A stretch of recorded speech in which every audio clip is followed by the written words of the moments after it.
Baik, assalamualaikum warahmatullahi wabarakatuh. Waalaikumsalam warahmatullahi wabarakatuh.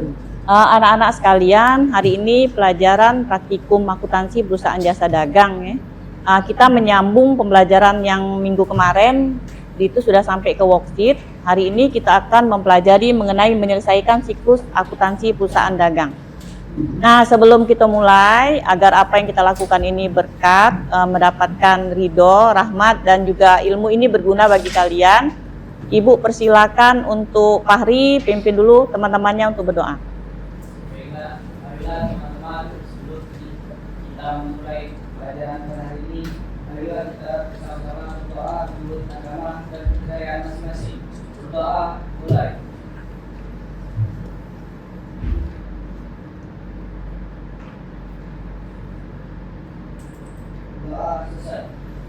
Terima kasih kepada Fahri yang sudah memimpin temannya berdoa. Mungkin kita lihat dulu yang tidak masuk pada pelajaran Ibu. Jumlah kamu 36. 1, 2, 3, 4, 5, 6, 7, 8, 34. 2 orang tidak masuk. Siapa yang tidak masuk? Siapa? Nur Akila dengan Bunga Isabella ini yang sakit maknya Kak ini. Tapi sering Bunga ini.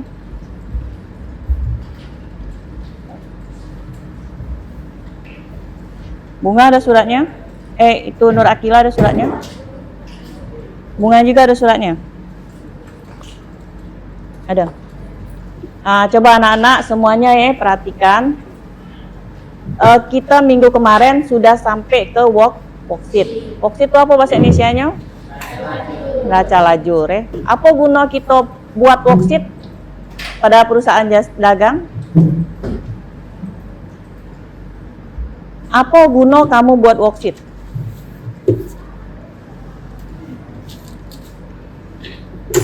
Apa kegunaan worksheet?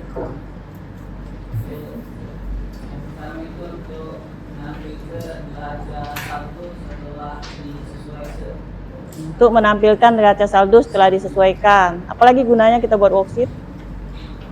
Worksheet itu nama lainnya adalah neraca lajur atau neraca bantu sebelum kita buat laporan keuangan. Apa gunanya? Namanya neraca bantu.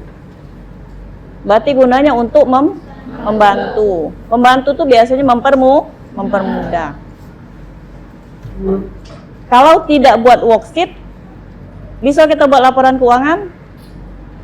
Bisa, tetap bisa buat laporan keuangan. Hanya lebih sulit, ya. Karena harus menyandingkan antara neraca saldo dengan penyesuaian yang kita buat, ya. Sekarang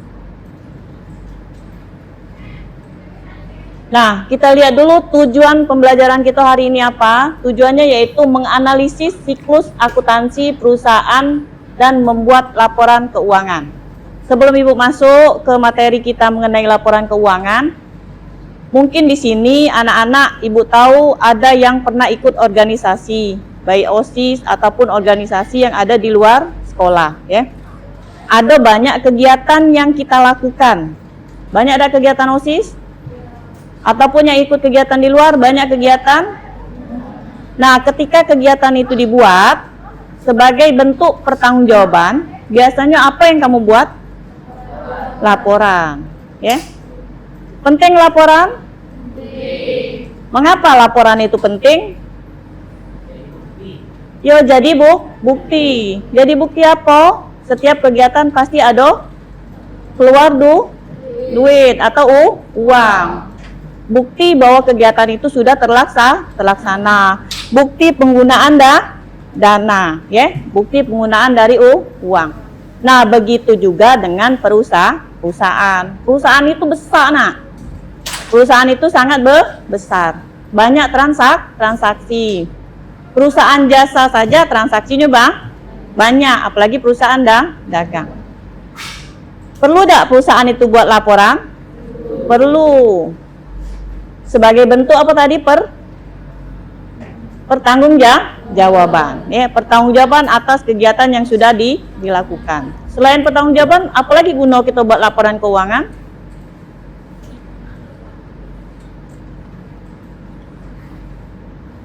Mengapa perusahaan itu perlu buat laporan keuangan?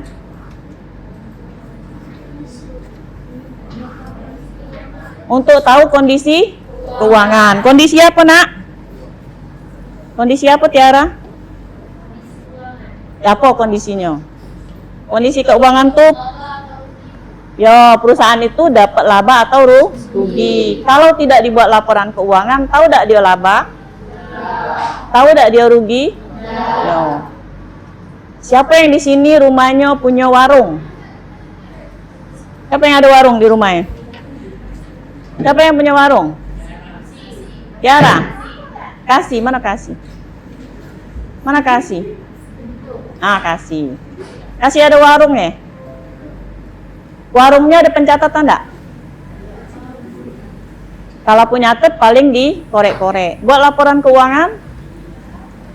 Tidak, ya. Nah, kalau tidak tahu, artinya orang tuanya tahu enggak warung itu rugi atau untung? Di mana emaknya tahu bahwa dia rugi, di mana emaknya tahu bahwa untung? Kasih.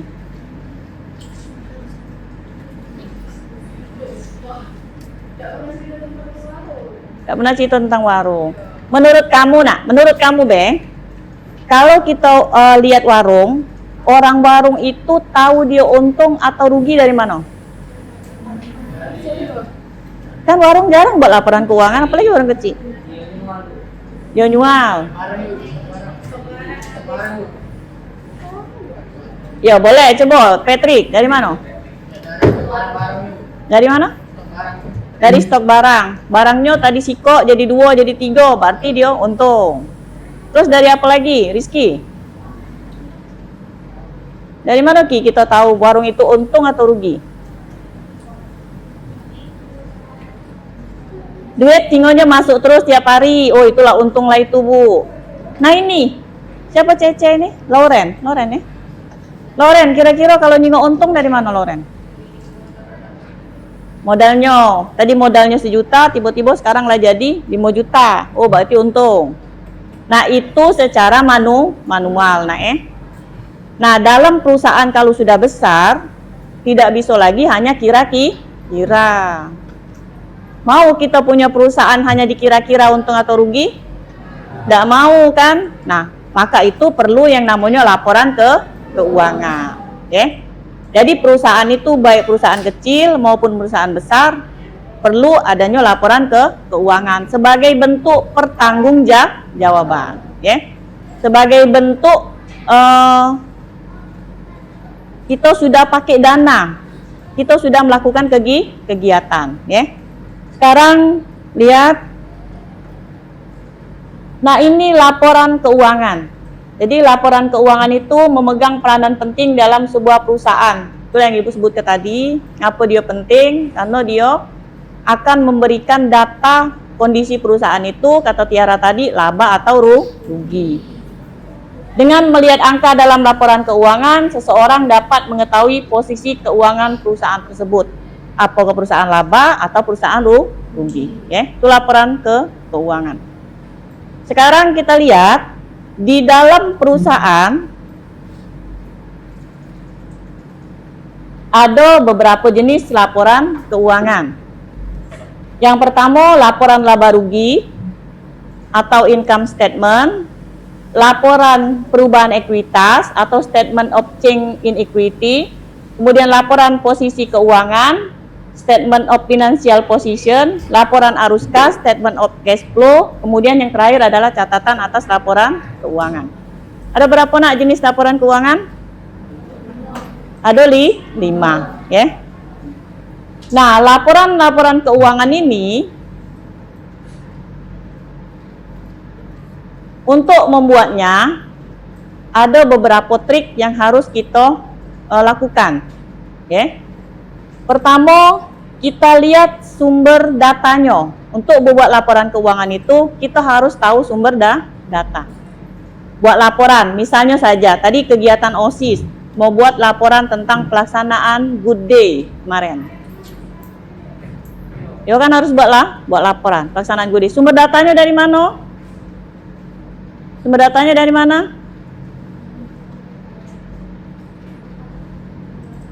Sumber datanya dari kesiswaan, bentuk suratnya mana? Kemudian dari TU, surat balesan. Kemudian penggunaan dananya dari pihak Good Day. Nah, buat laporan keuangan perusahaan pun kita juga harus dapat sumber data. Sumber datanya dari mana kita buat laporan keuangan? Ya. Sumber data pembuatan laporan keuangan itu berasal dari neraca laju atau worksheet.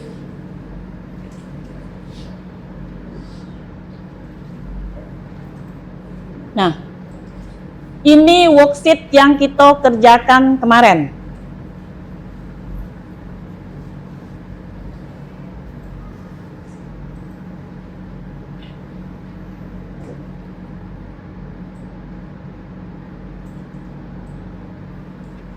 Semuanya silakan buka ke worksheetnya yang sudah kita kerjakan kemarin.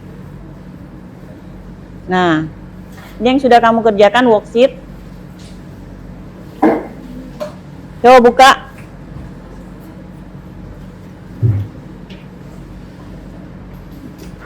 Buka worksheet kamu. Yo. Sudah selesai semua kan worksheetnya? Yo. Ya. Ini worksheet yang sudah kamu kerjakan. Worksheet atau neraca lajur, ya, perhatikan. Ada yang terdiri dari 8 kolom. Kalau 8 kolom, artinya di sini hanya ada trial balance, kemudian adjusted trial balance-nya hilang. Langsung income summary, kemudian balance sheet. Ada yang 10 kolom. 10 kolom, maka ada trial balance, adjusted, kemudian adjusted trial balance, income summary, kemudian baru balance sheet. Jadi ada 10. Nah, yang umum kita pakai itu adalah 10 kolom. Nah, untuk buat laporan keuangan tadi, worksheet ini perlu, perlu worksheet atau neraca laju. Karena di sini tercantum data mengenai income summary atau data laba rugi. Kemudian ada data balance sheet. Yang pertama, buat laporan keuangan laba rugi, datanya kita ambil dari income summary. Nah, ini data income summary. Balance sheet gunanya untuk apa? Untuk buat neraca, ya. Jadi nanti data income summary kita gunakan untuk membuat laporan keuangan laba rugi. Ini ada beberapa konsep.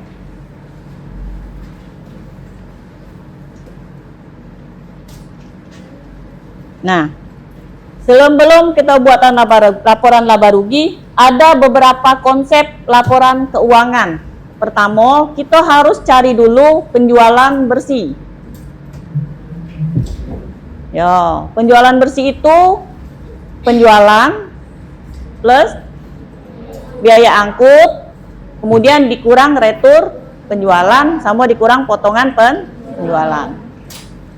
Kemudian yang kedua, konsep laporan yang kedua yaitu kita harus menghitung HPP atau cost of goods sold.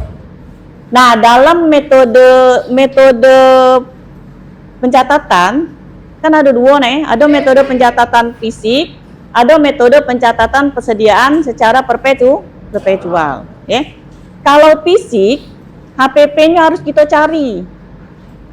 Karena di worksheet tidak muncul HPP-nya, dia munculnya pembelian, akun pembelian. Tapi kalau metode perpetual, dia akan langsung muncul akun cost of goods sold, ya. Nah, kebetulan soal kita itu soal metode perpetual. Maka HPP-nya langsung muncul. Kamu lihat, kamu perhatikan HPP-nya itu. Lihat di worksheet kamu. Langsung ada akun cost of goods sold. Berarti akunnya sudah ada. Tinggal mencari. Jadi HPP itu tidak perlu lagi dicari, tinggal mengurangi ditambah dengan beban angkut. Kemudian konsep yang ketiga dari laporan keuangan adalah mencari laba kotor. Dari mana dapatnya laba kotor? Penjualan yang sudah kita cari dikurang dengan HPP. Ngapa dia jadi laba kotor? Karena dia belum dikurang beban. Jadi masih dapat laba. Pecah kita ngitung di rumah. Kita beli tadi 1.000, jualnya 1.200. Berarti kita ngerasa sudah untung. Untung 200, padahal belum dikurang dengan beban. Sama seperti kalau kita jualan kita jual buat sendiri, jual pempek misalnya. Kita tadi modalnya 60.000, tiba-tiba laku jadi 100, kita merasa sudah untung 40.000 kan, ya?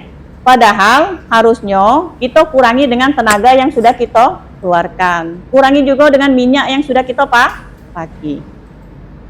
Ada yang seperti itu? Kalau ngitung jualan di rumah. Tidak pernah dihitung kan tenaga kita kan? Tidak pernah kita ngitung minyak tadi lah berapa, listrik berapa, gas berapa. Pernah dihitung? Tidak. Ya? Itu namanya laba kotor. Belum bersih. Nah, perusahaan tidak bisa cek itu. Kalau perusahaan seperti itu, maka jadinya bangkrut, ya. Kemudian laba bersih sebelum pajak. Laba bersih setelah laba kotor dikurangi dengan beban. Sebelum pajak artinya beban yang sebelum pajak, ya. Nah, ini konsep laporan keuangan. Ada yang mau tanya dulu sampai sini mengenai konsep laporan keuangan yang harus kita siapkan mulai dari penjualan bersih, HPP, laba kotor, laba bersih sebelum pajak. Ada yang mau tanya? Tidak ada?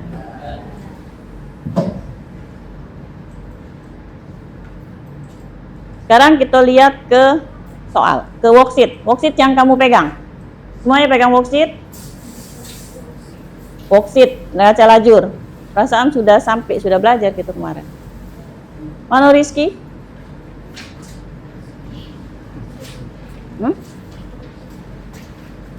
Worksheetnya dengan ibu dikumpul. Oh, worksheetnya dikumpul. Ya sudah, perhatikan yang depan ya.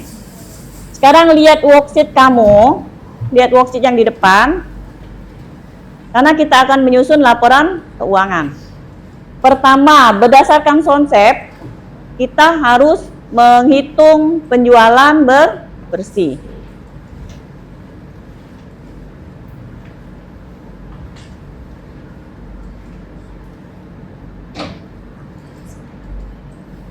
Nah, menghitung penjualan bersih.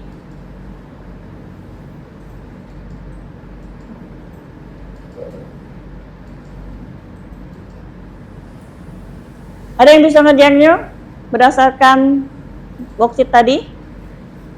Berapa penjualan yang kita dapat dari worksheet? Berapa nilainya, Nak?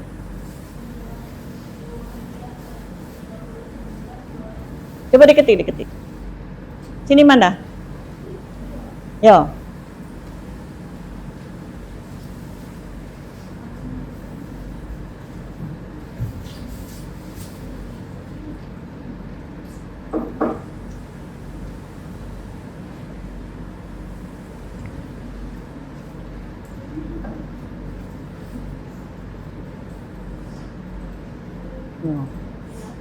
Ditambah dengan biaya angkut. Ada biaya angkutnya di situ? Apa pre-collected? Ya, langsung nambah. Gak usah pakai tanda tambah yo. 11 750 Retur penjualannya ada? Ada. Berapa retur penjualannya?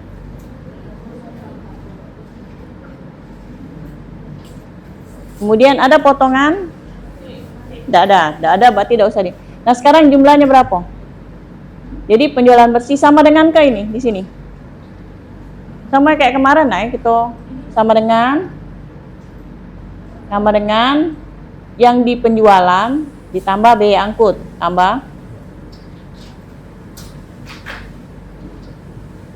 tambah biaya angkut dikurang retur. Enter. Ya. Itu jumlah penjualan bersih. Sekarang harga pokok. Siapa yang mau maju ke harga pokok? Dari yang sebelah sini, Ini siapa ini? Siapa nak? Bulan. Ya. Coba hitung harga pokok penjualan. Seperti Ibu bilang tadi, kasus yang kita kerjakan adalah kasus perusahaan yang menggunakan metode perpetual. Artinya, harga pokok penjualannya tidak perlu kita hitung ulang. Sudah ada di worksheet. Ini worksheetnya nak.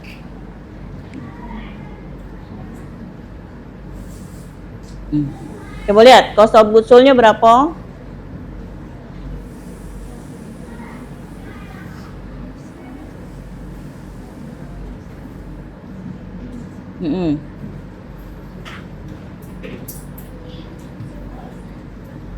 Cost of goods sold berapa?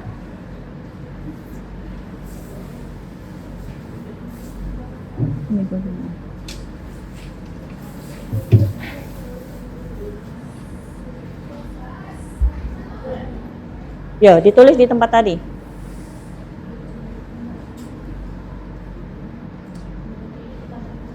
Nah.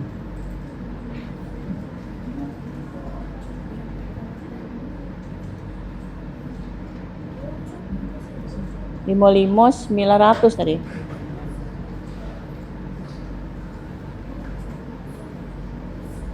Salah dah.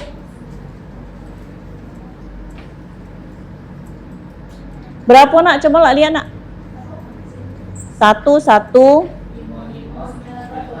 ya 1155 900. Pucuk 11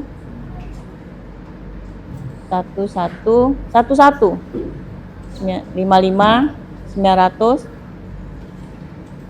juta juta nolnya 3 ya. Terus ditambah dengan beban angkut sebelahnya. Berapa beban angkutnya?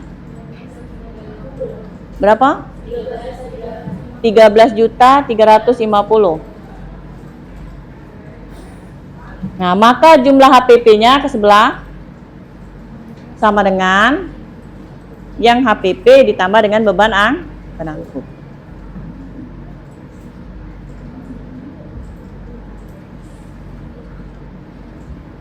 Nambah sama dengan di sebelahnya, sebelah situ sama dengan di atas. Yang di atas sama dengan. Yo, sama dengan yang di 11 juta, klik di kolom 11 juta, ditambah 11 sama dengan. Ditambah nak. Tambah nak. Shift, pakai shift. Nah, yo. Sebelahnya. Enter. Nah, sekalian belajar spreadsheet kita. Sudah dapat HPP? Penjualan sudah dapat? Yo, kemudian HPP sudah dapat, sekarang kita mencari laba kotor. Berarti laba kotornya hanya mengurangkan antara penjualan bersih dengan HPP. Ada yang bisa? Yang Stepi, coba Stepi. Cari laba kotor.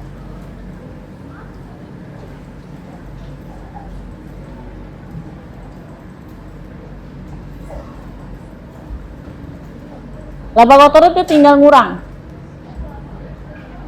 penjualan bersih Penjualan bersihnya sudah dapat kan? Ya, 2 miliar. Yo, itu boleh. Sama dengan kan saja nak. Ke bawah sama dengan pucuk ke ya. Enter.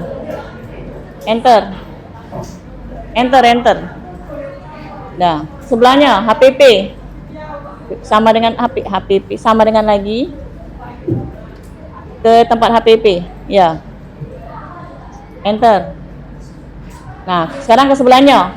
Kurang berarti penjualan dikurang dengan HPP sama dengan yang tempat penjualan dikurang HPP. Ya, sama enter. Dapat laba kotor? Dapat. Sekarang kita lihat laba bersih sebelum pajak.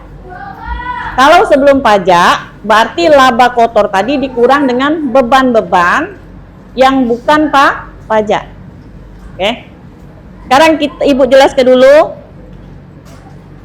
Kita balik ke worksheet.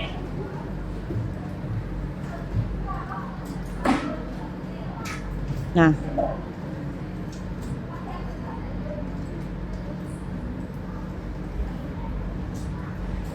Kelihatan nak? Tidak jelas ya. Kecil ya.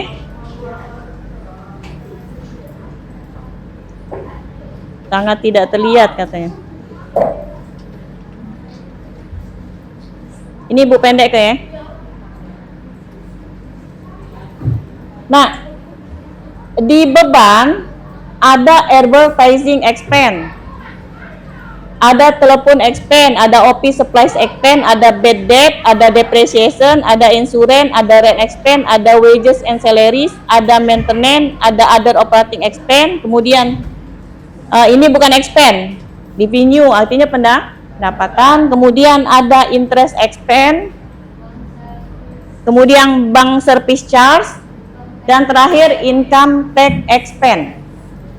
Dari biaya yang sudah Ibu sebutkan, kan kita harus nyari biaya yang tidak berhubungan dengan pajak. Nah, di sini mana yang biaya berhubungan dengan pajak?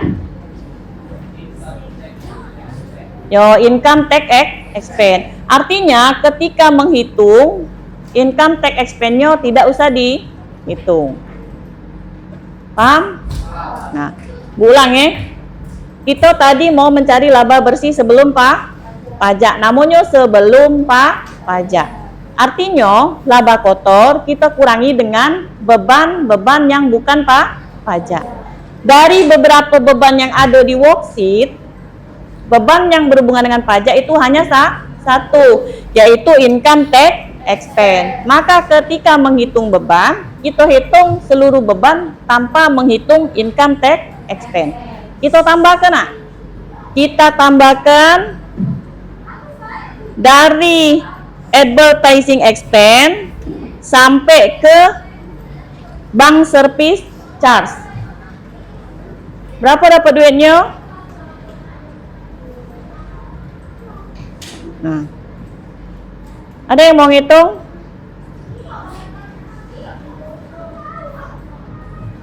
Laba kotornya tadi dapat berapa? Laba kotornya dapat yang ini ya. Ini laba kotor. Nah, laba bersihnya berapa sebelum pajak? Ditambahin dulu dari advertising sampai ke bank service charge. Berapa duitnya?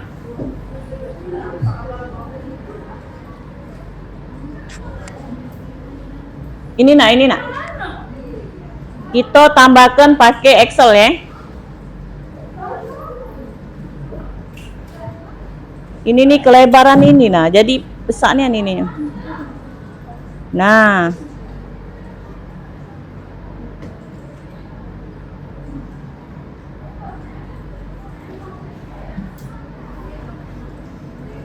Nah, kelebaran ini kayak. Coba nak kita tambahkan dari advertising expense, ya. Yang ini sama dengan nambahkannya kan sama dengan ya. Sama dengan kemudian sum buka kurung dari nilai advertising expense sampai ke bank service charge. Tutup kurung. Enter. Berapa dapat duitnya? 207 juta. Yo, 475 125. Ini ya, dapatnya kan? Tanpa hitung-hitung income tax expense. Kita masuk ke di mana, Nak? Masuk di konsep tadi. Nah, kita masuk ke di sini berapa tadi? 207 475 225. Berarti jumlahnya laba bersih sebelum pajaknya sama dengan laba kotor dikurang dengan beban, dikurang dengan bersih. Dikurang dengan beban. Dapat 723 275 875. Itu sebelum pajak. Sekarang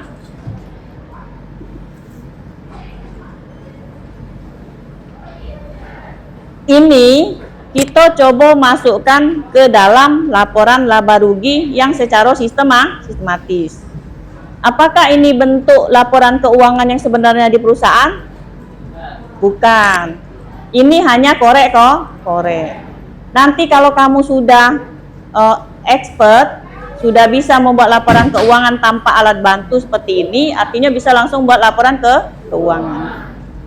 Mengapa Ibu ajarkan kamu buat laporan keuangan pakai alat bantu? Biar kamu tahu konsep bagaimana mendapatkan penjualan bersih, bagaimana mendapatkan laba kotor, bagaimana mendapatkan laba bersih sebelum pajak. Sekarang kita masuk langsung ke laporan keuangan sesuai dengan secara sistematis.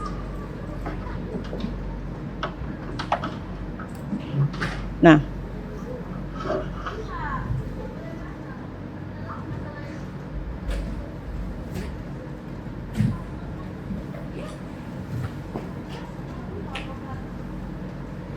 ini adalah laporan keuangan UD sejuk, ya. Yang harusnya kamu buat dalam bentuk sistematis. Mulai dari sales atau penjualan sesuai dengan konsep tadi kan, ya. Ditambah dengan pre-collected atau beban angkut, kemudian hasilnya nanti dikurang dengan retur penjualan. Kemudian cost of goods sold itu adalah harga pokok. Konsep yang kedua. Konsep kedua tadi cost of goods sold ditambah dengan pre-paid. Dapatlah harga pokok penjualan. Setelah penjualan bersih, konsep yang ketiga kita mencari laba Laba kotor tadi konsepnya penjualan bersih dikurang dengan HPP, cost of goods sold. Dapatlah laba kotor. Konsep yang keempat, laba bersih sebelum pajak. Laba bersih sebelum pajak itu adalah laba kotor dikurangi dengan seluruh beban. Seluruh bebannya ada kan sini kan? Ya, sesuai yang tadi kita masukkan, dapatlah seluruh beban. Akan dapat laba bersih sebelum pajak. Sudah selesai ini? Belum, karena ada pendapatan di luar usaha dan ada beban di luar usaha, ya.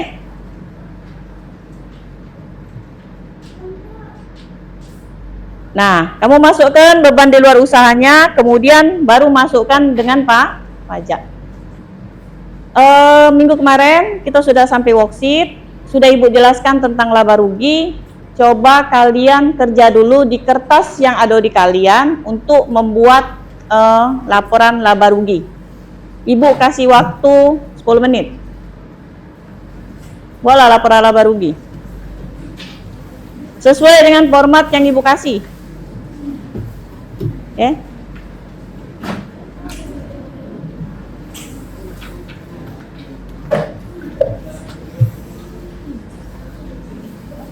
Boleh, tidak apa-apa.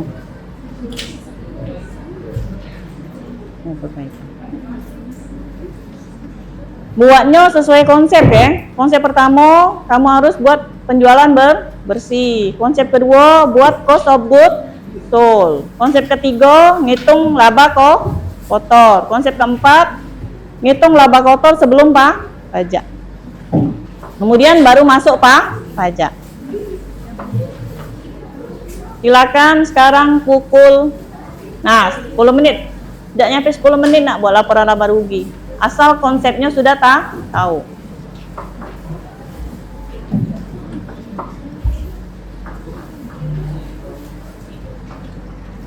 Susun dia tuh, susun rapi. Ya. Apa? Apa?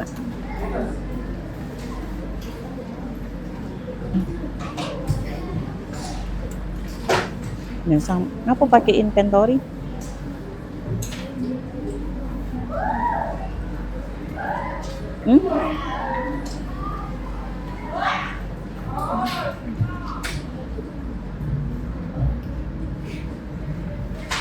Ini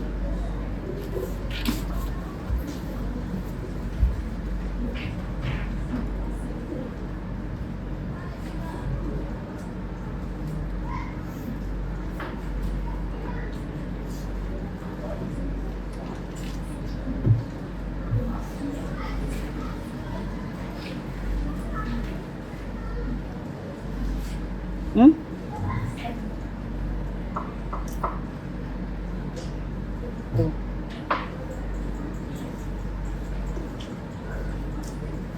Ada yang merasa beda? Yo, apa bedanya? Ada yang sudah dipenuhi. Apa beda kamu dengan yang ibu ajarkan?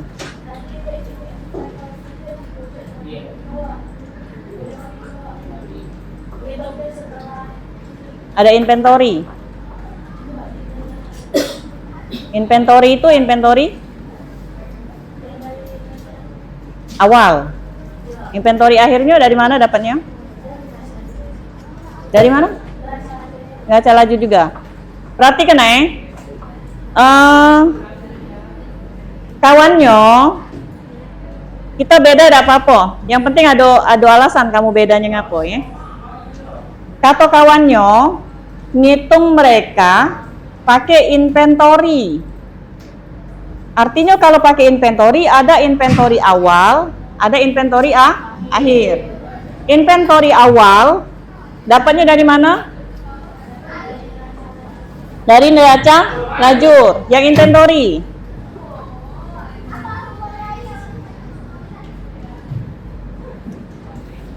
tuh, inventory, merchandise, inventory. Ini inventory akhir dapatnya dari mana? Dapatnya dari ini juga, itu juga.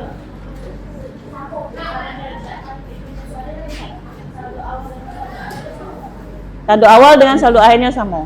Yo. Nah, coba perhatikan ya.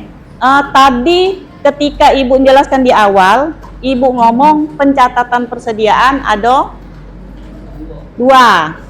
Ada yang metode persediaan dicatat dengan secara fisik. Akun yang kita pakai adalah akun yang kita pakai adalah akun apa ketika kita beli? Kalau pakai metode fisik, purchase atau pembelian. Jadi kalau kita beli barang, maka akunnya adalah pembelian, PPN income pada utang dagang, iya kan? Kalau kita pakai metode persediaan perpetual, maka ketika kita beli, apa akunnya? Merchandise inventory atau persediaan, PPN income pada cost of goods sold, pada utang atau cash in bank. Jadi akunnya bedanya ketika pakai metode perpetual, akunnya adalah merchandise inventory. Maka ketika pakai pembelian, akunnya adalah akun pembelian. Nah, kalau kita pakai metode perpetual, artinya harga pokoknya itu sudah dihitung. Sudah ngitung harga pokok. Tapi kalau pakai metode fisik, harga pokoknya harus kita hitung dulu. Sama mana ngitung harga pokok? Kalau metode fisik, persediaan awal ditambah pembelian. Yo, boleh ditambah dengan biaya angkut.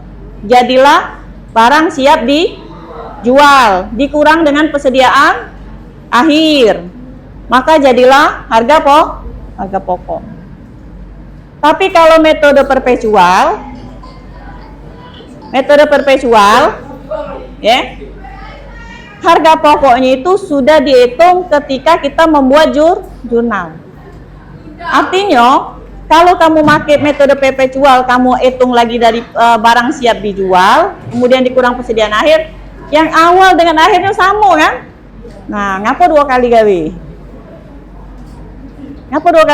Kan? Kan sudah dihitung. Ya?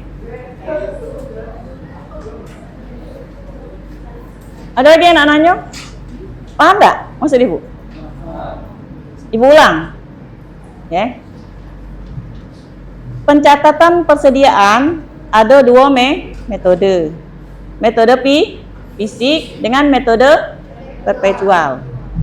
Kalau kita pakai metode fisik, ketika kita beli barang, apa jurnal kita? Pembelian, purchase, kemudian purchase, enter purchase itu kan komputer akuntansi. Pembelian, debit, kreditnya, PPN income, kemudian utang. Kalau belinya secara kredit. Oke. Kemudian kalau metode perpetual, ketika kita beli, jurnalnya merchandise inventory, PPN income, pada utang. Utang sama? Coba nak ingat dulu nak, kalau metode perpetual apa kalau kita beli? Merchandise bertambah,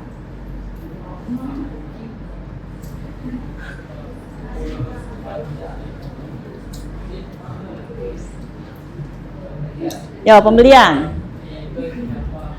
account payable bertambah,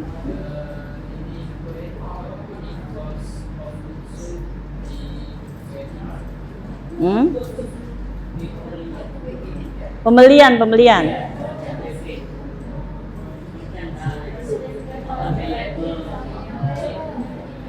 Merchandise inventory debit, kreditnya, PPN income,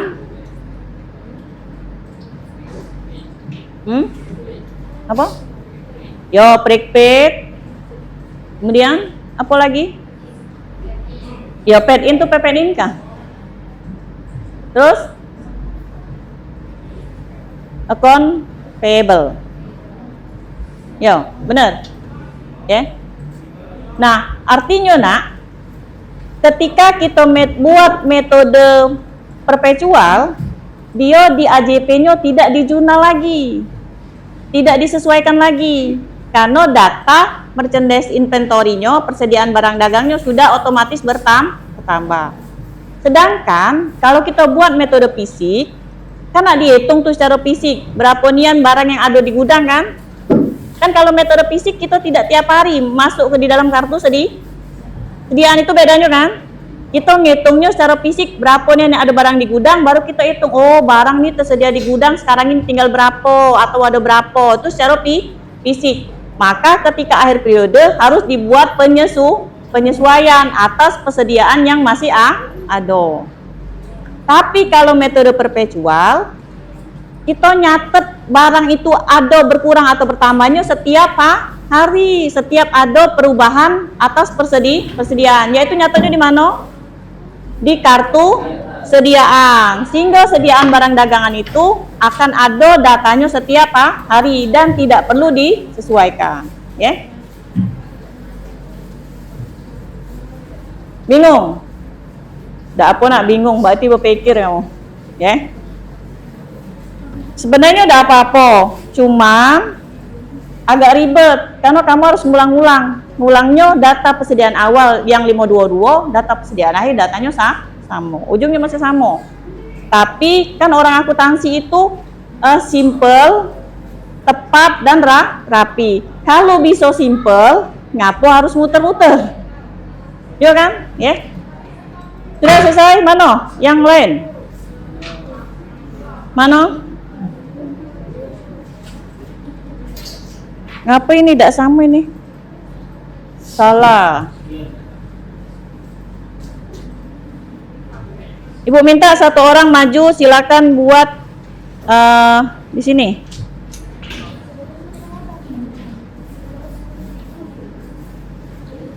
Nah, silakan masuk ke. Caknya beras ini terus beratnya. Beras ini belum? Ayo maju. Yang barisan ini dulu, salah satu.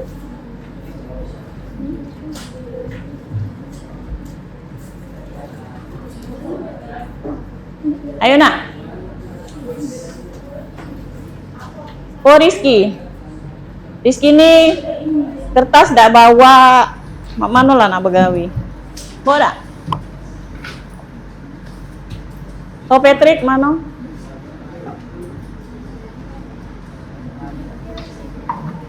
Ayo kerjakan ke depan. Kanlah ibu kasih ini. Ayo maju. Ini.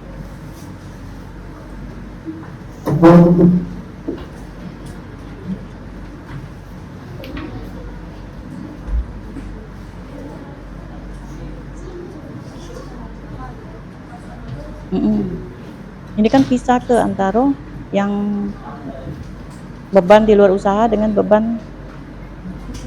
Nah, pisahkan antara kan beban kita kan ada beban luar usaha, ada pendapatan luar usaha kan? Ya, pisahkan, jangan digabung. Ini digabung, pisahkan ini. Ini kan pendapat, ini kan beban di luar usaha kan? Interest sama ini kan? Nah, ini interest revenue ya benar ini. Kok pre-collected-nya di sini?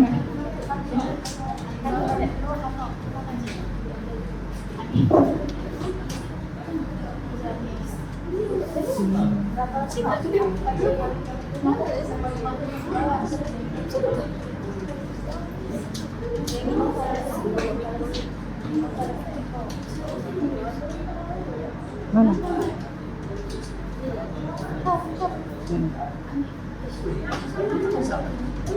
Ini, berarti pre-collected dulu. Oh, ini dikurang sales return dulu ya. Baru tambah pre-collected. Yo.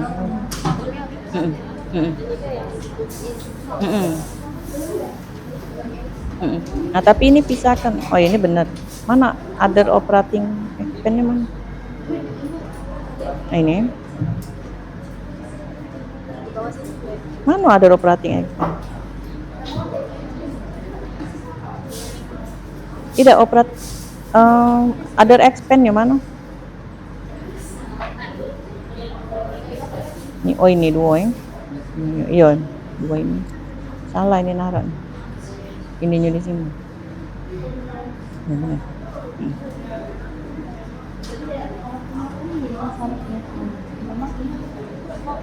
Ini balik lagi kan ini sih sama gue ini kalau kita dulu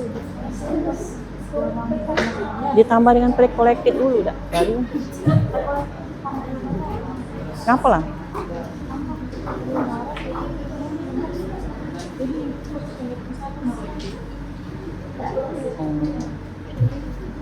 Nah, sekali lagi kita akuntansi ini kan coba perhatikan akuntansi itu adalah seni. Sudah pernah dengar itu waktu kelas 10? Jadilah dulu Rizky cewekan. Dari tadi dah sudah.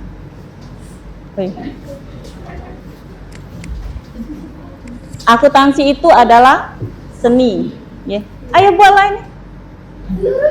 Iya, seluruhnya.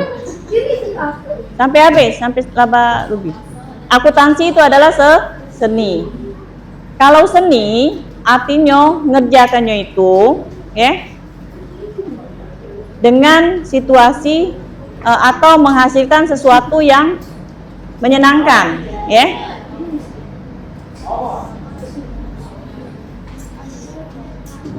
Nah, ada tadi yang beda buat laba ruginya. Ada yang ngitung pre-collected itu di bawah. Jadi dia cuma ngitung penjualannya saja di atas. Ibu ngajarkan pre-collected itu ditambahkan dengan penjualan. Sekarang ibu tanya alasan kamu dulu. Ngapo pre-collectednya taruh di bawah? Pre-collected itu apa? Beban angkut. Beban angkut penjualan. Ngapo taruh bawah? Gozali.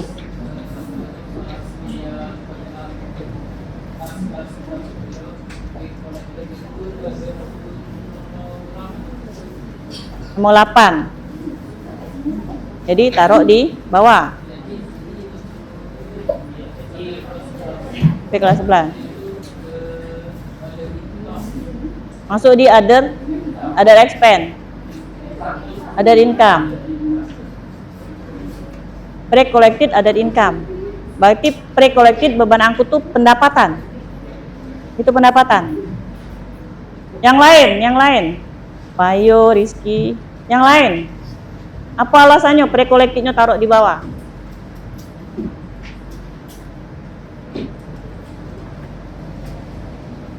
April.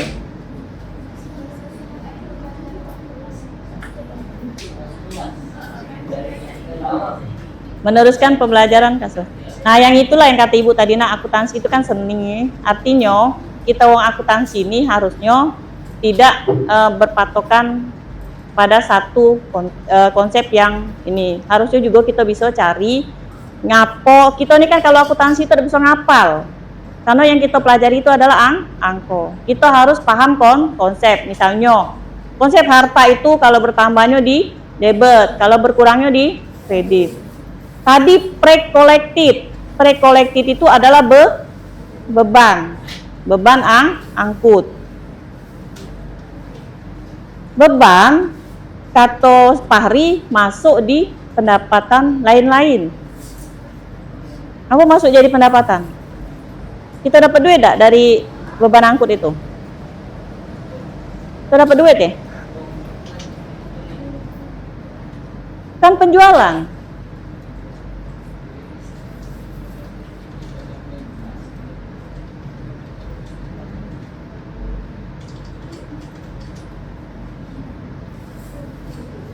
Kita menjual, nak.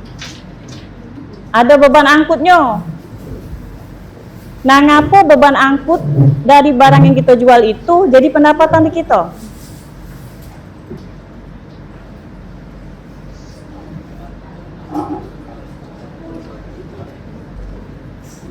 Ayo yang lain. Ibu ulang ya. Sambil kawannya gawekan di depan, ibu ulang. Kita jual barang, Marple. Kita jual barang. Kita jual barang ya. Ada beban angkutnya. Mengapa beban angkut dari penjualan barang dianggap sebagai pendapatan lain-lain?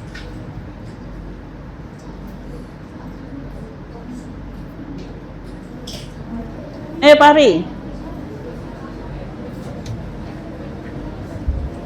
Woi, kelompok ini.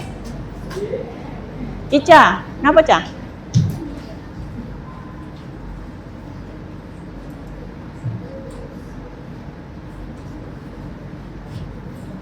Stella, ngapa?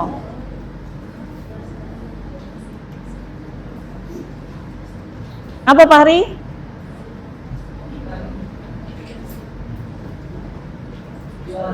Yo.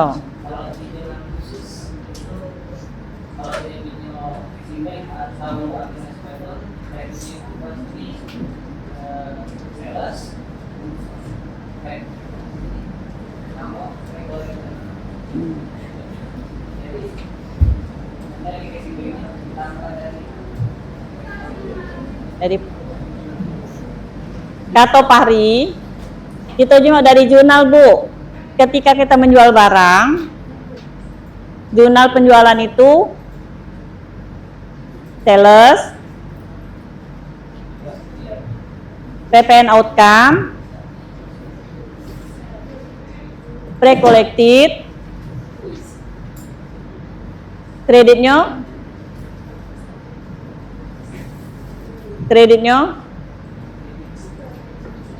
kan debitnya tadi sales. Oh, salesnya di kredit. Debitnya account receivable atau piutang. Kreditnya sales, paid out, sama pre-collected. Artinya penjual itu, duit yang kita terima dari penjual itu termasuk harga barang, termasuk pajak, termasuk biaya angkut. Artinya siapa yang menanggung biaya angkut? Pembeli. Ya. Jadi pre-collected-nya masuk kas kita, masuk duit kita. Jadi merupakan pendapatan di luar usaha. Ya.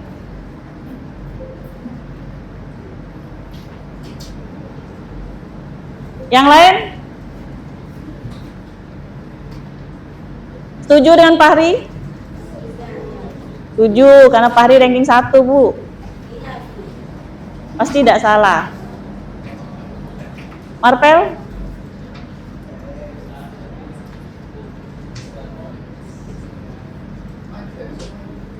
Setuju? Setuju, ya. Ibu ulang, Neng. Yang dia omong ke Fahri tadi benar, bahwa pre-collected itu merupakan, tulisannya biasa aja, pre-collected beban angkut. Tapi beban angkut itu yang nanggung adalah pembeli. Ngapa yang nanggung pembeli? Karena ketika barang itu dijual, pembeli itu juga membayar beban angkut sama kita. Buktinya jurnalnya cash in bank, debit atau account receivable, kreditnya sales, paid out, kemudian pre-collected. Artinya pre-collected tadi akan menambah nilai harga jual menjadi uang yang dibayarkan oleh pembeli. Ya? Iya.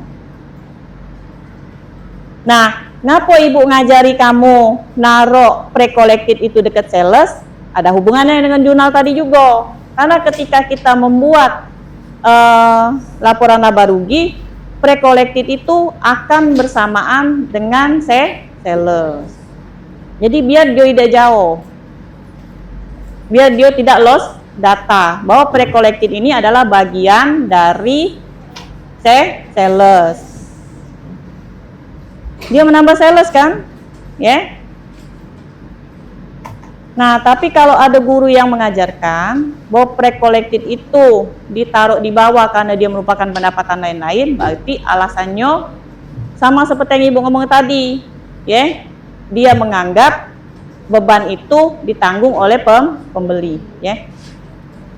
Boleh silakan gunakan yang ibu ajarkan, boleh silakan gunakan yang ibu ajarkan, ya. Semuanya benar, itulah namanya akuntansi itu adalah seni. Asal yang kamu gawikan itu ada alasannya dan kamu tahu konsepnya, mengapa pre-collected kamu taruh bawah, mengapa pre-collected itu taruh di atas.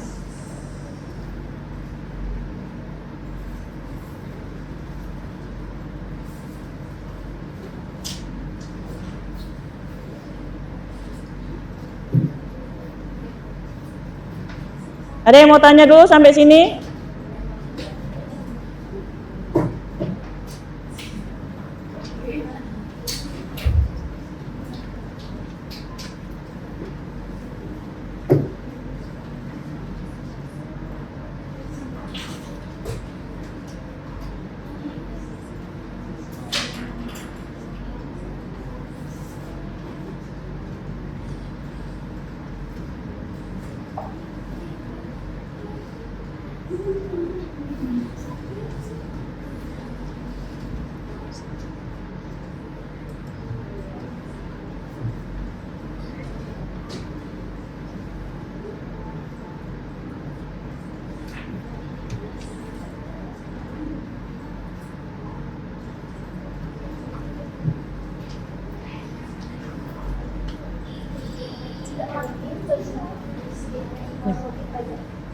Sekarang coba perhatikan yang sudah dibuat oleh Najma.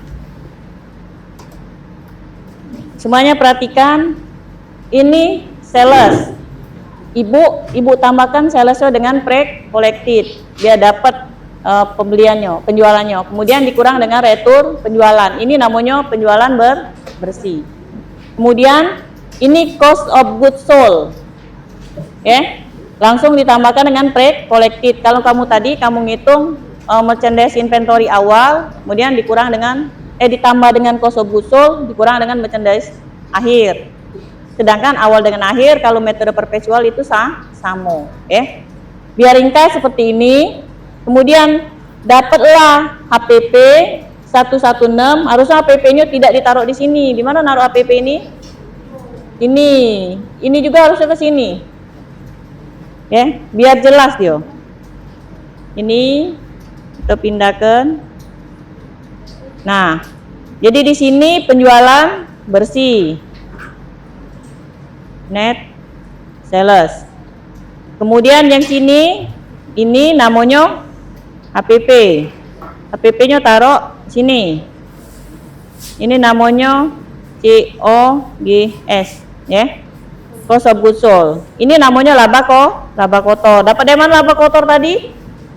Penjualan bersih dikurang dengan HPP, dapat laba kotor. Kemudian beban-beban, seluruh beban ini ditambah. Dapatlah 176 ini. Pendapat laba kotor dikurang dengan beban namanya laba kotor sebelum pajak. Belum ini nak. Berapa nilainya? Ini dikurang dengan beban. Belum ini kan? Karena ada other revenue, other income. Other income ini menambah atau mengurang? Other income menambah atau mengurang dari laba? Menambah. Berarti yang ini ditambah dengan other income. Kalau other expense dikurang. Other expense dikurang. Ini total other expense. Nah, other expense dikurang berarti nilainya laba sebelum pajaknya sama dengan ini dikurang. Oi.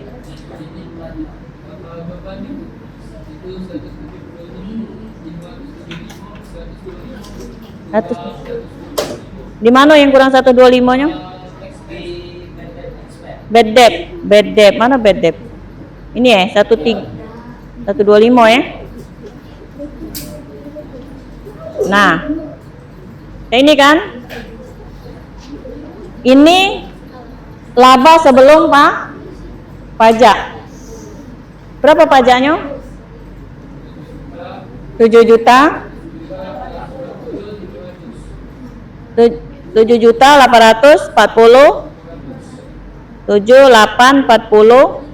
500. Maka laba setelah pajaknya, laba sebelum pajak dikurang dengan pajak. Benar dapatnya? Ini dapat dari mana tadi nak? Dari neraca lajur yang income tax expense. Ada yang nak nanya sampai sini buat laporan laba rugi?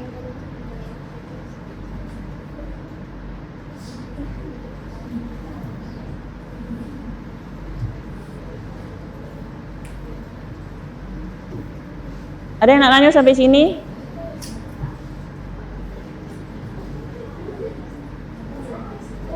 Nah, ada perbalik sebelah belakangan Misalnya kalau ada orang yang ngomong cinta, lawannya benci.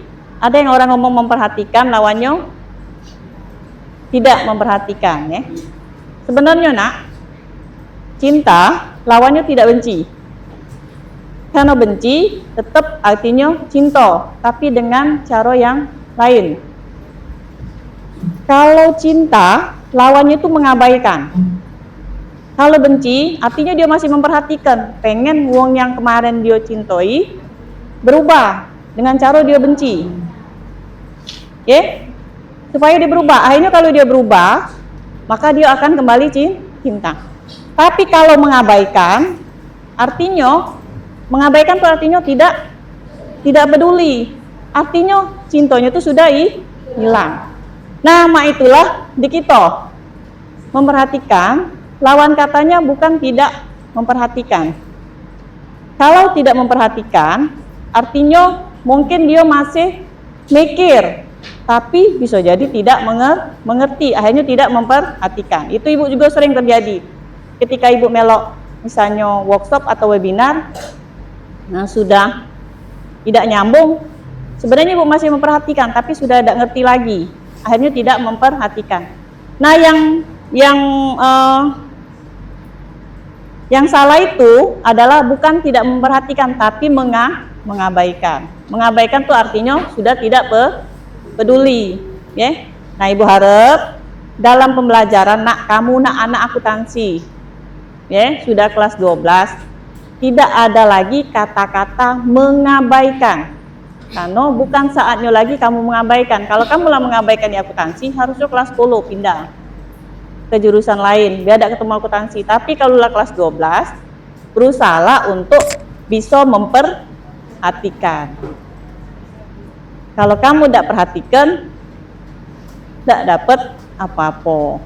Sudah kelas 3, 3 tahun duduk di akuntansi, tidak bisa mengerjakan pekerjaan akuntansi.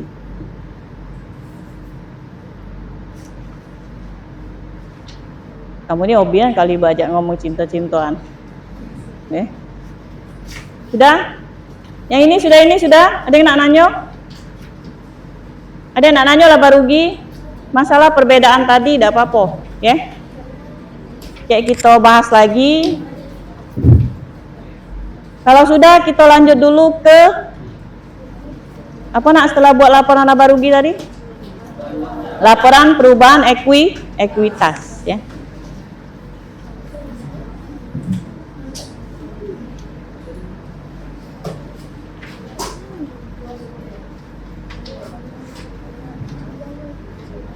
Sudah laporan laba rugi Kita lihat laporan perubahan ekuitas.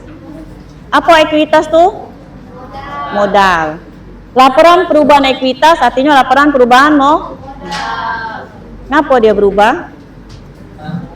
Dapat laba. Kalau dapat laba modalnya bertambah atau berkurang? Bertambah. Kalau rugi modalnya berkurang, Maka laporan perubahan ekuitas ini adalah laporan perubahan modal karena adanya laba atau rugi. Tadi sudah kita hitung, toh laba atau rugi tadi? Laba. Berarti modal kita akan bertambah sebesar laba yang kita udah dapat. Nah sekarang coba lihat bagaimana cara membuat laporan perubahan modal. Kita lihat unsur modal pada worksheet. Nah, pada worksheet modal itu kodenya berapa nak? 3 Modal itu kodenya 3. Ibu besar be.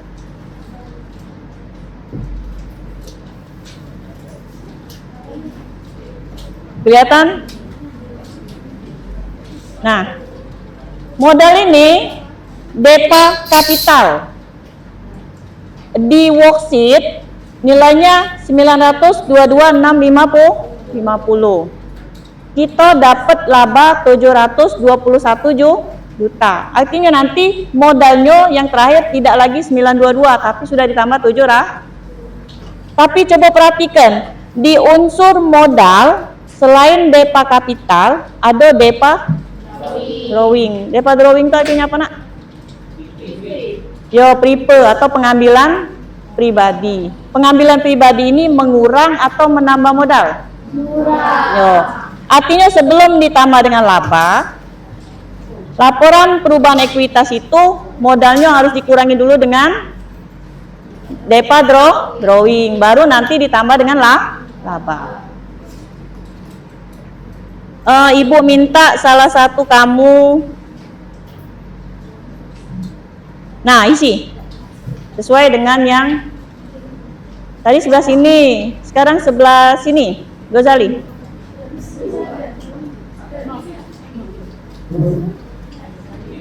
Laporan perubahan modal, berarti modalnya berubah karena adanya laba bertambah. Gak usah digeser guys.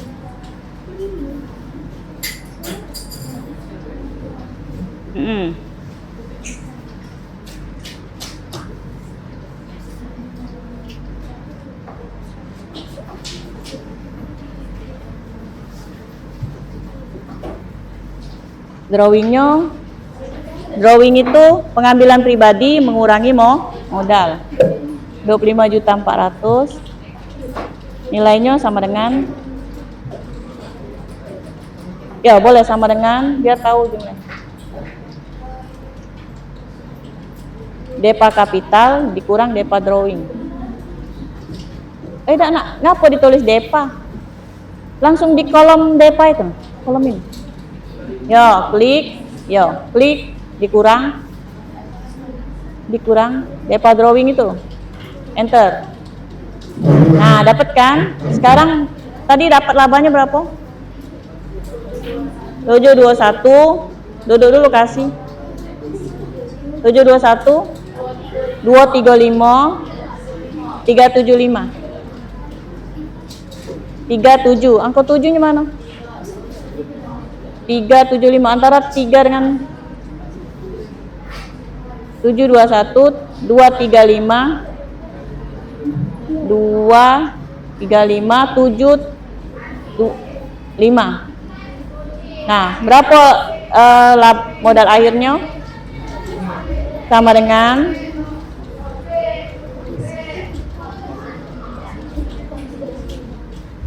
ya, ditambah. Kalau laba menambah ya, tambah sip diput, tambah laba sama dengan enter ya, benar ya. Ini laba, ini modal akhir. Mana yang kamu sama? Beda terus gitu ya. Ini mengurangi sahamnya Dari laba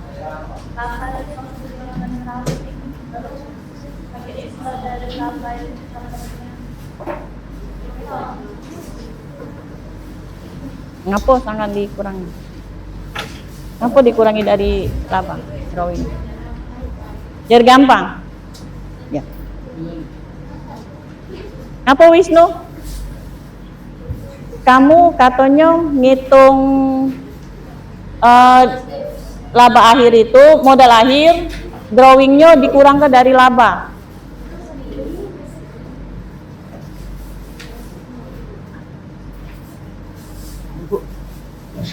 Katanya kamu diajarkan ngitung drawing itu dikurang dari laba. Drawing pengambilan pribadi, bukan dikurang dari modal. Yo, dicari ya. Yang dari tadi kita bahas terus ya. Coba kamu cari alasan ngapo drawing itu dikurang dari laba, bukan dikurang dari modal. Ya. Sekarang kita lanjut yang terakhir. Yang terakhir dikit lagi.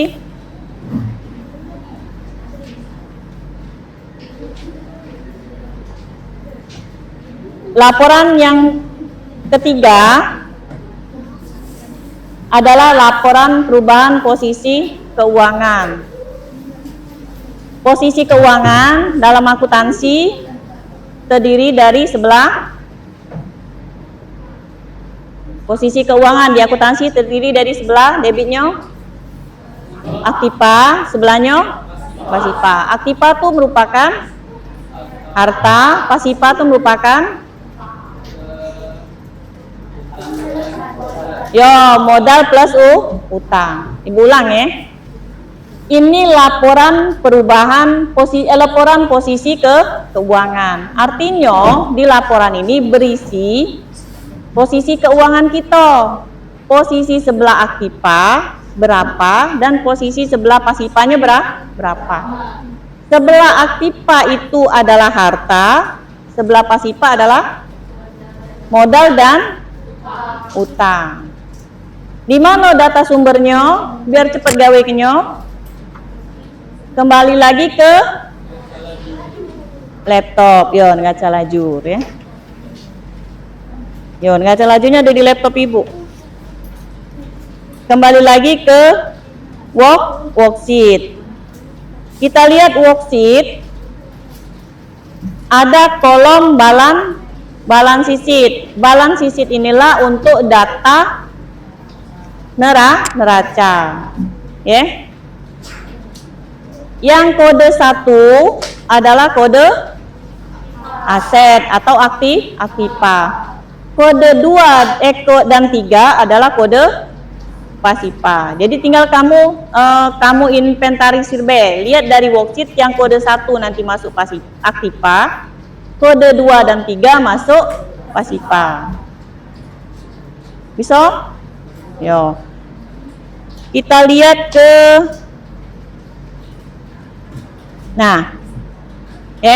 tinggal masukkan kode 1 tadi mulai dari cash in bank sampai ke equipment at cost. Equipment akum debt ya. Kemudian kode 2-nya liability, kode 3-nya equity. Equity-nya bisa langsung ambil dari neraca lajur? Tidak, karena equity-nya sudah berubah dari laporan perubahan modal. Sekarang yang ujung pula. Yang ujung siapa itu? Yang ujung. Oh, Rizka.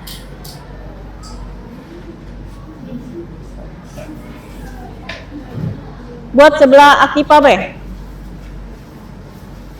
Apa be yang masuk aktiva? Ngambilnya dari worksheet.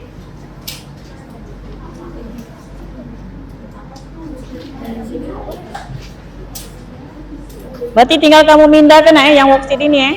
Cash in bank sampai ke equipment akum debt. Kamu pindah. Kemudian nanti yang sebelah liability tinggal pindah juga. Dari worksheet ini yang equity-nya, yang liability tinggal pindah angkanya. Nah, yang berubah itu ketika di depa kapital. Yo. Buat aktiva.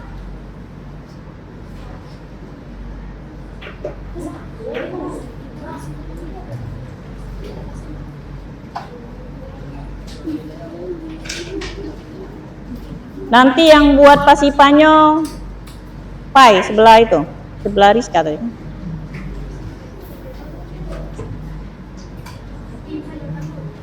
Yo, tipe apa ya? Mama yang gawe kamu?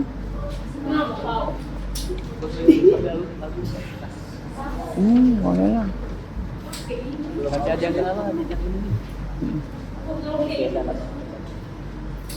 Ngapa ke? Geser nak.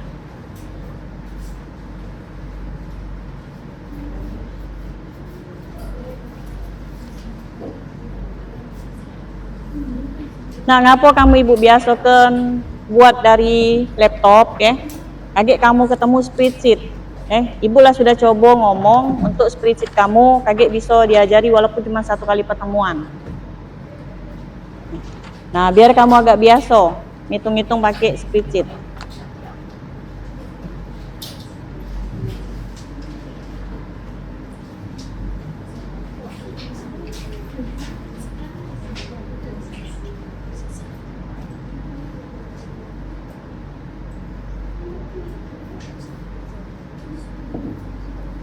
Duh, harus kasnya bagi ibu jelas.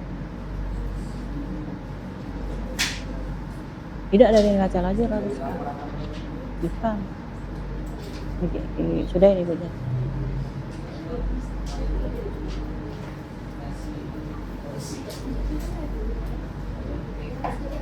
Dari ibu ya.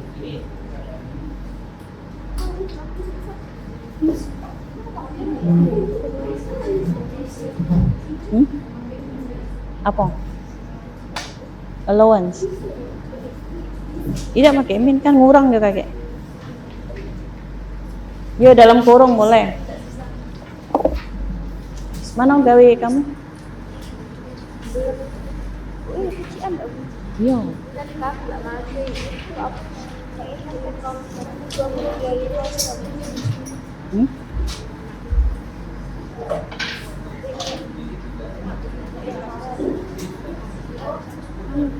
Ini lah income tax expense di sini kamu taruh. Ini kan tidak ini. Ini kan harusnya ke bawah ini. Itu pajak. Yo.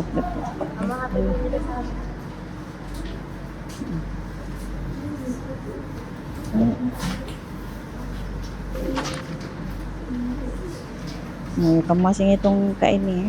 Ini aja ini income tax expense nih. Kan ke bawah dong. Ini kan sebelum pajak kan. Nah, pajaknya tidak. Ini juga jumlahnya salah ini. Ngapa interest revenue-nya di bawah?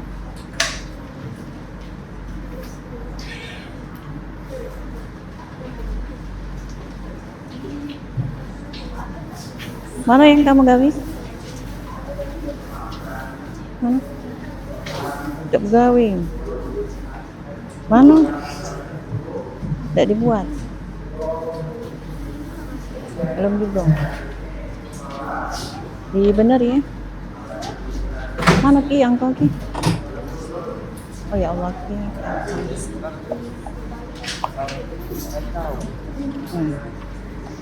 Anu gawe kau dari tadi cewekan lu.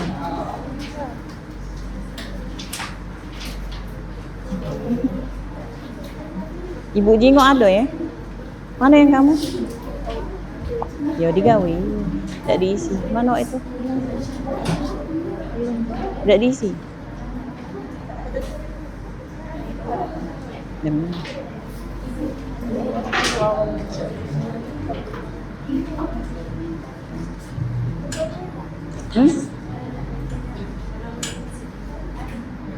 Iya. Boleh. Kau mana punya kau itu? Sama kau dengan Rizky, kata yang juga tahu. Kamu nih kata yang kawanan ya sama Patrick sama Rizky.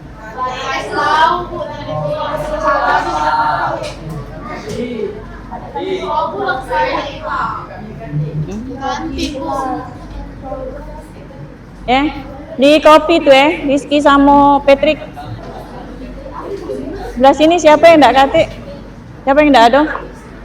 Ada semua? Sudah di kopi? Sudah di kopi? Mana yang kau ini? Kertas kau? Di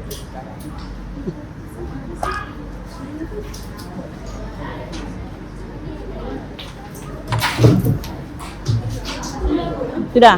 Majulah ini siapa namanya? Pai. Ngapo jadi Pai kau? Nama Warda kan?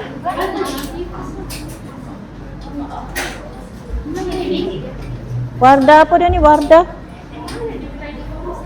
Warda Aliepa Pakira. Di mana dapat Pai-nya? Paira jadi Pai. Yo.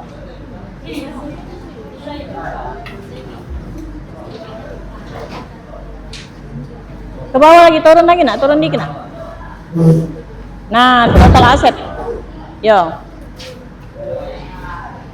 Berapa jumlahnya?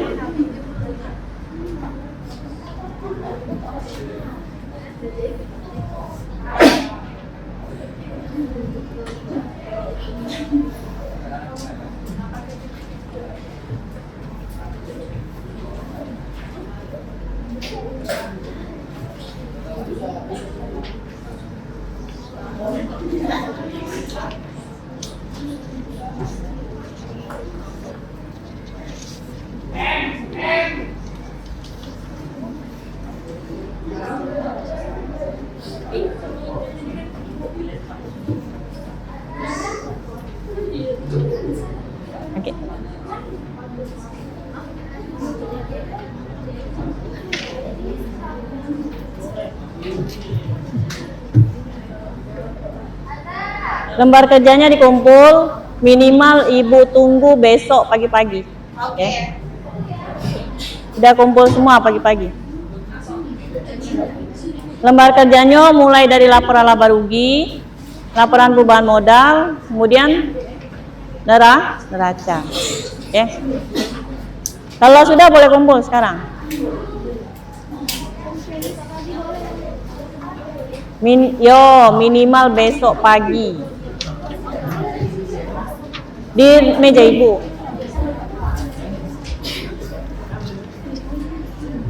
Besok ibu tidak nanyo siapa yang kumpul, siapa yang tidak. Yang kumpullah di ruangan ibu besok.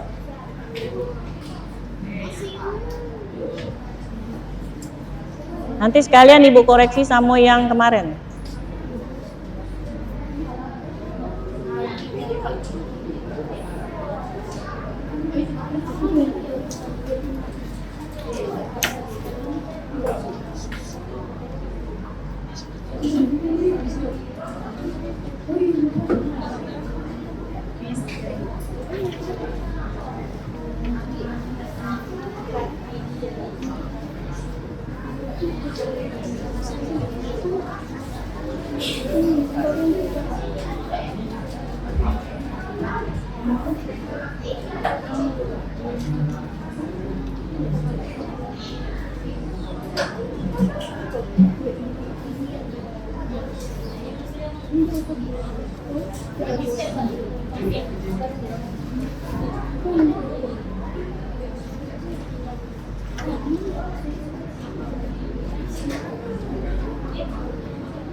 Tidak pakai ditambah kok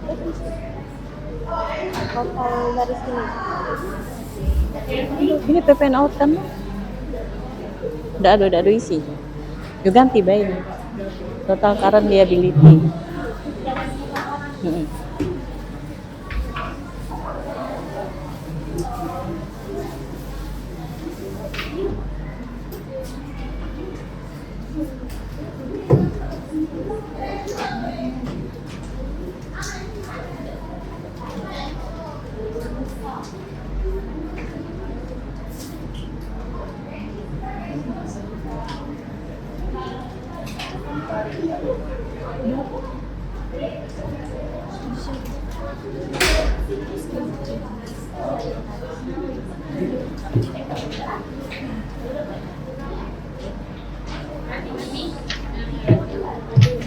Sudah.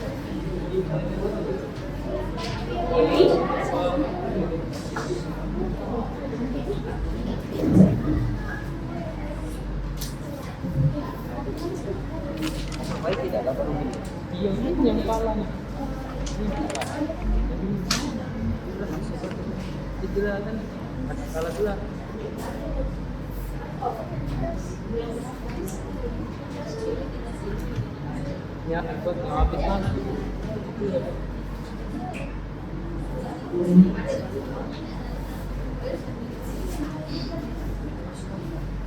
Iya benar. 16, 8.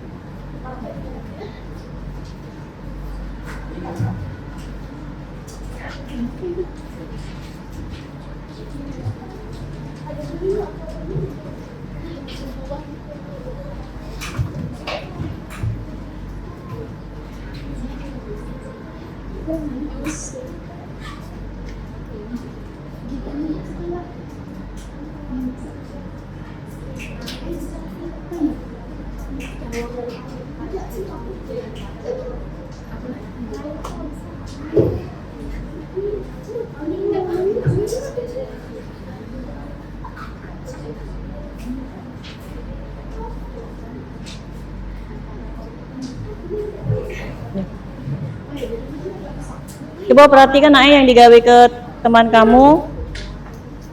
Sama nak balance? Sama ya? Oke. Jadi neraca itu antara sebelah aktiva sama sebelah pasifanya harus balance. Ya. Nah sekarang semuanya Ibu sudah mengajarkan 3 yang dari laporan keuangan, laba rugi, kemudian laporan perubahan modal, kemudian neraca atau balance sheet. Coba Ibu tanya dulu, biar kita simpulkan apa yang sudah kita pelajari hari ini. Laba rugi itu tadi adalah laporan apa? Laporan yang dibuat untuk mengetahui laba atau rugi perusahaan. Apa baik tadi konsep di dalam laporan laba rugi? Adanya penjualan bersih, adanya perhitungan HPP, adanya perhitungan laba kotor, ada perhitungan laba bersih sebelum pajak, kemudian ada perhitungan setelah pajak. Kemudian laporan perubahan ekuitas atau laporan perubahan modal. Apa tadi nak? Bentar sini. Ulan. Laporan perubahan modal atau laporan ekuitas adalah laporan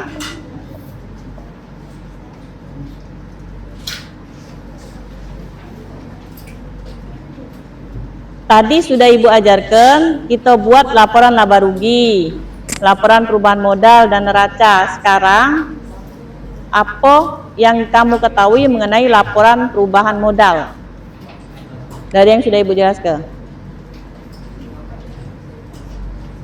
Ada yang mau bantu laporan perubahan modal? Ayo.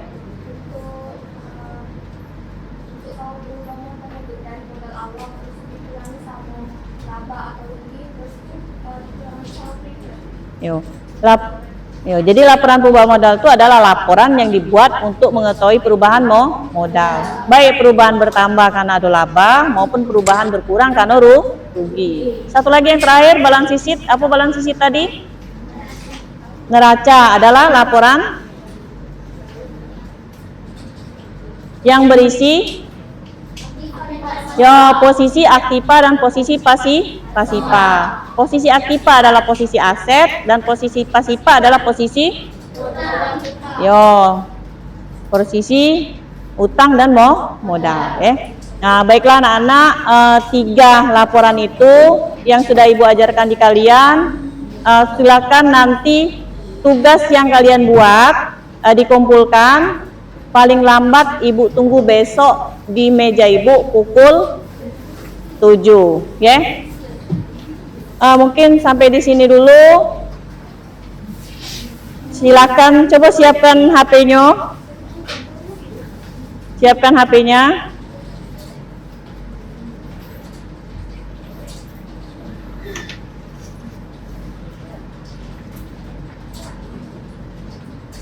Oke, silakan siapkan HP-nya.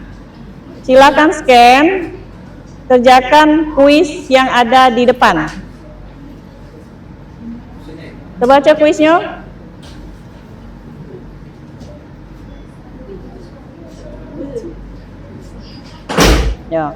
Sambil mengerjakan, mungkin sampai di sini dulu anak-anak sekalian. Mudah-mudahan apa yang sudah kita lakukan dapat barokah. Ilmu yang tadi disampaikan bisa nanti berguna bagi kalian, baik nanti akan jadi pengusaha ataupun akan jadi guru akuntansi ataupun jadi apa. Jangan sampai apa yang kita pelajari itu hanya lewat saja. Laporan keuangan itu perlu, tidak hanya laporan keuangan bagi perusahaan. Kalaupun nanti kalian berumah tangga, laporan itu juga perlu. Minimal kita tahu berapa pengeluaran, berapa uang yang sebenarnya masuk setiap bulan. Kalau kita catat, kita buat laporan tiap bulan, minimal tahu dari uang yang masuk, yang keluarnya berapa. Jangan sampai terjadi besar pasak daripada tiang. Kalau kita tidak buat laporan, maka tidak akan tahu kita berapa sebenarnya pengeluaran setiap bulan. Dengan buat laporan, akan tahu berapa nian jumlah pengeluaran setiap bulan. Jadi Ibu akhiri, wabillahi taufik wal hidayah. Wassalamualaikum warahmatullahi wabarakatuh. Waalaikumsalam.